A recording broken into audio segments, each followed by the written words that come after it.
Ford India has decided to put an end to its car manufacturing operations in the country due to mounting losses. This is a much dreaded development, but one that was not unexpected, and finally the cat is out of the bag. The American car maker's sales had been going down in the market and its accumulated losses crossed $2 billion, which is Rs 14,700 crores over the last 10 years. According to an official release from Ford India, the company will immediately cease manufacturing vehicles for sale in the country. Production of vehicles for export will be stopped by the fourth quarter of 2021 at the Sanand factory and by quarter 2 at the Chennai engine and vehicle assembly plants.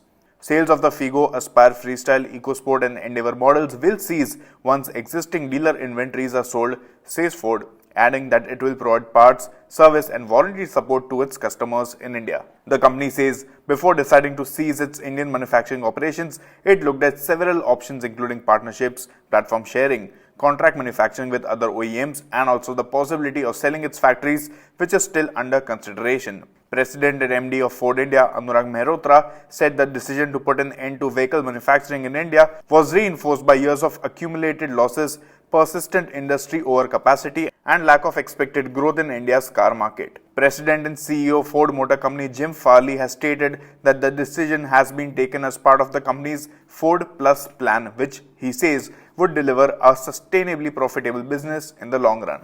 Approximately 4,000 employees are expected to be affected by the restructuring, but the company assures that it will work with all those concerned in Chennai and Sanand to develop a fair and balanced plan to mitigate the effects of the decision.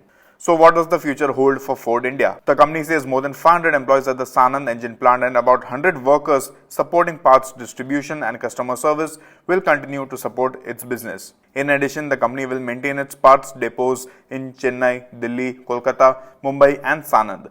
It will also have a smaller network of suppliers to support engine manufacturing for exports. Moreover, the company also revealed that it will focus on growing its Ford Business Solutions capabilities and team in the country, as well as engineering and engine manufacturing for export. About selling vehicles in India, Ford says it will import and sell the Mustang, all new hybrid cars and electric vehicles such as the Mustang Mach-E. What are your thoughts on Ford stopping manufacturing in India? Let us know in the comment section below.